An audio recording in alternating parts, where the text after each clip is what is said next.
My self Giriraj प्रसाद अग्रवाल।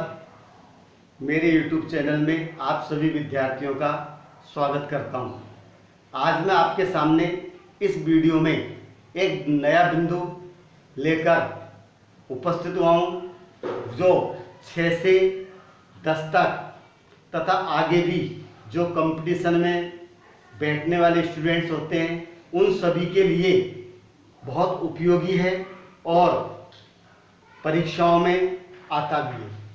और वो बिंदु अपना है नरेशन, जिसको हम दूसरे नाम से जानते हैं रिपोर्टेड स्पीच। देखिए नरेशन जो होता है उसका दूसरा जो शब्द होता है वो होता है रिपोर्टेड स्पीच भी कहते हैं। और इसके अंदर हम क्या करते हैं, देखिए सबसे मुख्य बात जो होती है इसमें जो हमको करना होता है वो होता है डायरेक्ट से इनडायरेक्ट बनाना, डायरेक्ट से इनडायरेक्ट बनाना। यानी हम सेंटेंस को डायरेक्ट से इनडायरेक्ट में चेंजेस करते हैं, इसलिए हम इसको डायरेक्ट इनडायरेक्ट स्पीच के नाम से भी जानते हैं। तो किसी भी तरीके से हो सकता है। पहला शब्द है इसमें नरेशन, और नरेशन का जो अर्थ होता है वो होता है हमारा अभिव्यक्ति। अभिव्यक्ति नरेशन को कहते हैं अभिव्यक्ति।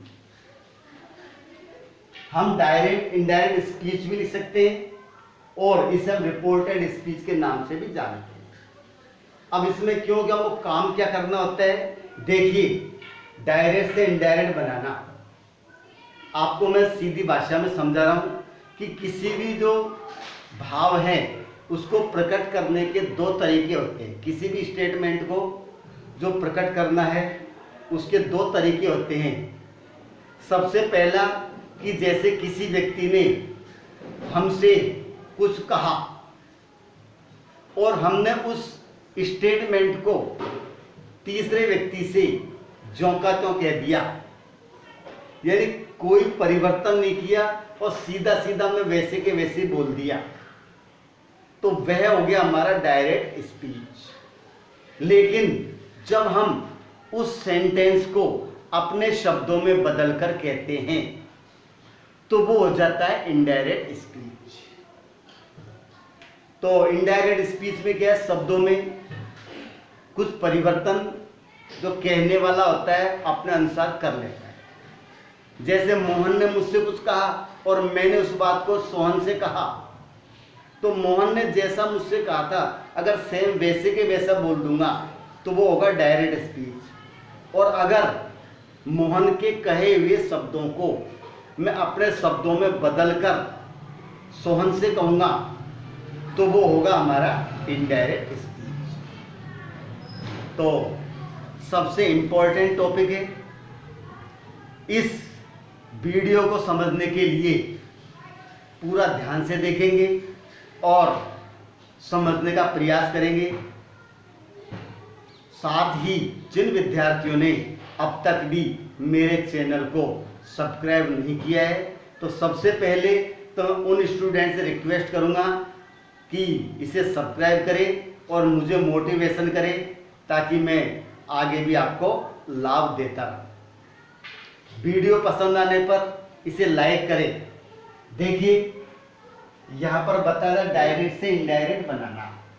अब हम डायरेक्ट से इनडायरेक्ट कैसे बनाएंगे, ये हमारे सामने प्रश्न है। तो आपको क्या है, एक स्टेटमेंट दिया रहता है, जैसे मिलेगा आपको he said to me, he said to me, comma inverted commas, I do not like, I do not like your book, I do not like your book। ये हमने स्टेटमेंट लिख दिया। तो देखिए इसको डायरेक्ट से इनडायरेक्ट कैसे बदलते हैं, अभी मैं आपके सामने एक एग्जांपल बता रहा हूं। यहां पर ही सेड टू को हम टोल्ड में चेंज करेंगे।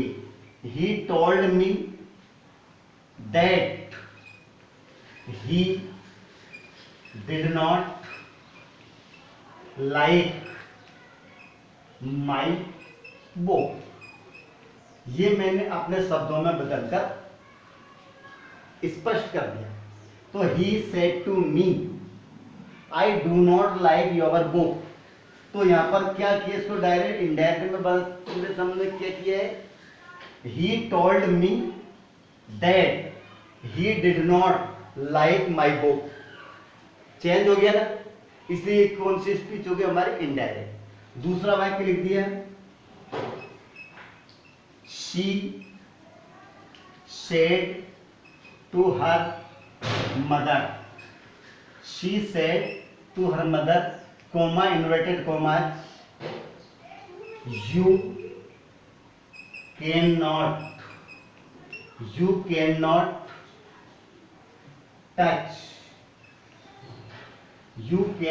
touch me। क्या कहा बताइए, you cannot touch me। अब इसको इनडायरेक्ट में जब हम बनाएंगे तो क्या हो जाएगा, she told her mother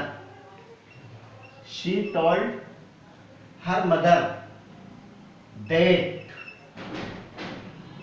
she could not touch her। ये चेंज हो गया। अब आप सभी सोच रहे होंगे ये चेंजेज हुआ है, आखिर में किस प्रकार से हुआ है, क्या क्या किया गया है इसके अंदर। तो इसमें क्या चेंज किया गया, इसके जो रूल्स हैं, उन रूल्स के आधार पर हमने इसको चेंज किया है। तो मैं आने वाले टाइम में मैं इसके रूल्स को समझाऊंगा कैसे होता है। तो अपन शुरुआत करते हैं। सबसे पहले हम समझेंगे जो डायरेक्ट स्पीच का जो वाक्य होता है उसके दो भाग होते हैं। कितने भाग होते हैं उसके, दो। तो ये आपने लिख लिया होगा। अब मैं यहां पर लिख रहा हूं, देखिए आप भी लिखते रहे। डायरेक्ट स्पीच में वाक्य के, डायरेक्ट स्पीच में वाक्य के दो भाग होते हैं। पहला भाग जो होता है वो होता है हमारा रिपोर्टेड स्पीच, रिपोर्टिंग वर्ब। पहला लिखेंगे रिपोर्टिंग वर्ब। दूसरा भाग हम लिखते हैं रिपोर्टेड स्पीच। तो रिपोर्टिंग वर्ब और रिपोर्टेड स्पीच। तो देखिए रिपोर्टिंग वर्ब क्या होता है, रिपोर्टेड स्पीच क्या होता है, इसको समझने के लिए मैं आपके सामने एक स्टेटमेंट लिख रहा हूं, उसमें मैं समझाऊंगा। तो यहां तक का लिखते रहे। अब आगे बढ़ते हैं। जैसे लिख दिया, सीता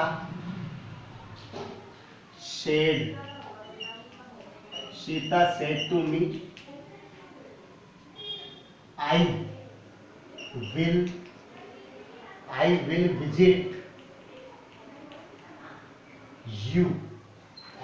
visit you tomorrow। ये हमने स्टेटमेंट लिख दिया। तो देखिए आपको यहाँ पर स्पष्ट रूप से दो खंड नजर आ रहे होंगे। पहला खंड हमारा होता है she said to me और दूसरा खंड होता है हमारा I will visit you tomorrow। तो देखिए पहला खंड जो दिया है वो होता है हमारा रिपोर्टिंग वर्ब। पहला खंड क्या होता है बताइए, रिपोर्टिंग वर्ब। और दूसरा खंड जो होता है वो हमारा होता है रिपोर्टेड स्पीच। तो रिपोर्टिंग वर्ब और दूसरा खंड क्या होता है, रिपोर्टेड स्पीच।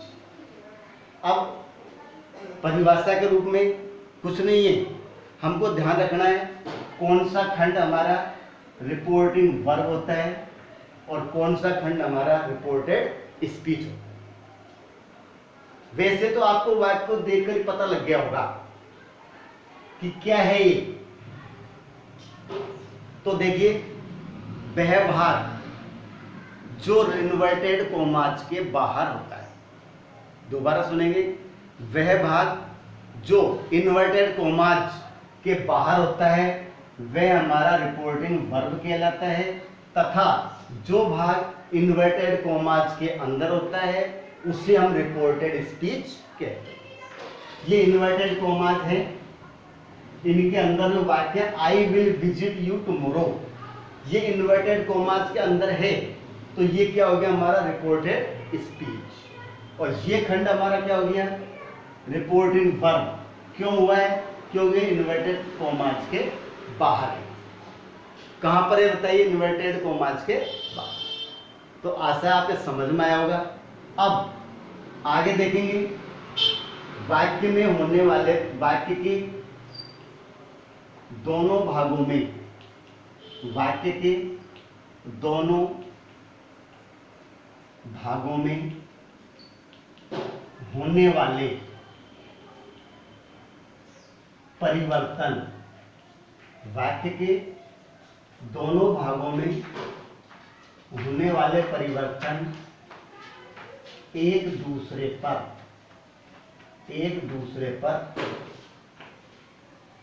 डिपेंड करते हैं, एक दूसरे पर डिपेंड करते हैं।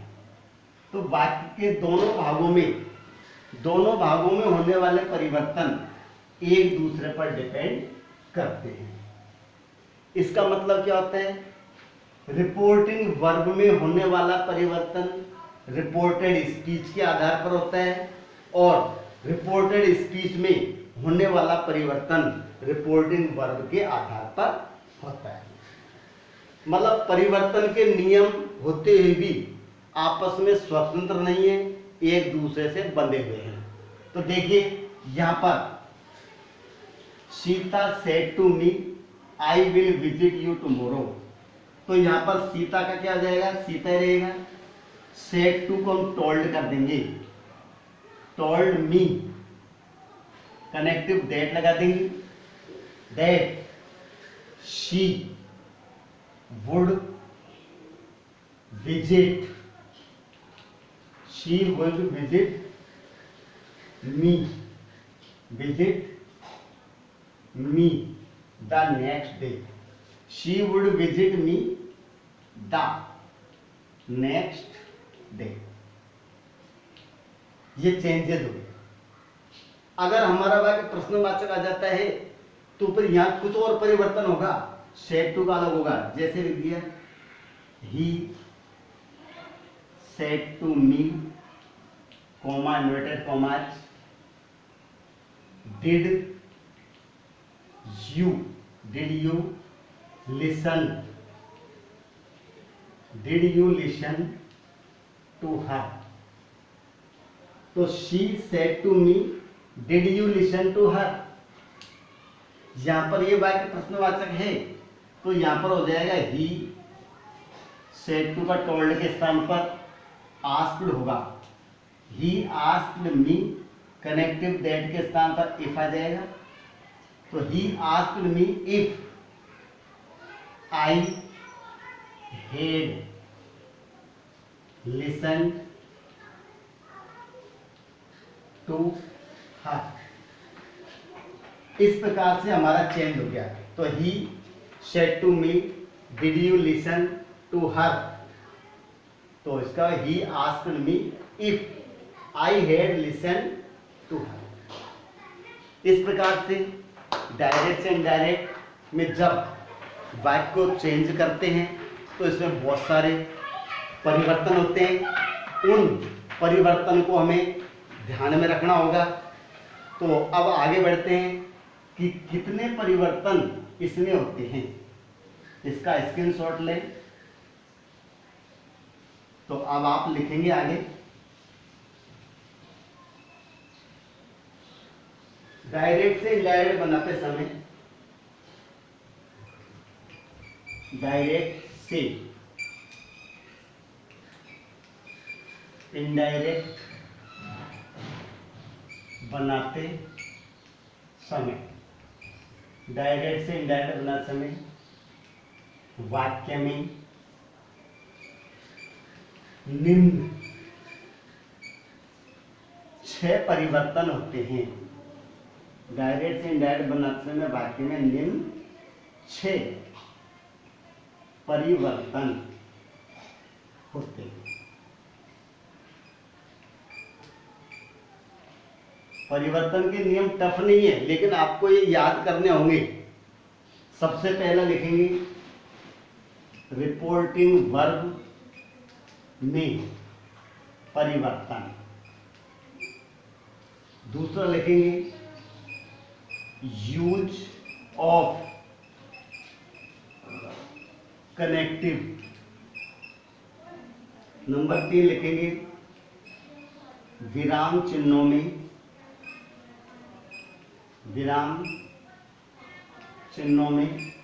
परिवर्तन। विराम चिन्हों में परिवर्तन। चौथा लिखेंगे रिपोर्टेड स्पीच के प्रोनाउन में परिवर्तन। पांचवा लिखेंगे टेंस परिवर्तन। और छठा लिखेंगे अन्य परिवर्तन। अन्य परिवर्तन इसमें देखो समय, दूरी, समय। तो इस प्रकार 6 परिवर्तन होते हैं। पहला रिपोर्टिंग वर्ब में परिवर्तन, यूज ऑफ कनेक्टिव, विराम चिन्हों में परिवर्तन, रिपोर्टेड स्पीच के प्रोनाउन में परिवर्तन, टेंस परिवर्तन और अंतिम होता है अन्य परिवर्तन। जो समय दूरी वाले शब्द होते हैं उनमें कुछ परिवर्तन किया जाता है। तो इन परिवर्तनों को समझने के लिए आप मेरे अगले वीडियो का इंतजार करेंगे। अगले वीडियो में मैं आपको इन परिवर्तन के बारे में कुछ विस्तार से बताऊंगा। और तब तक के लिए मैं आपसे विदा लेता हूं। धन्यवाद।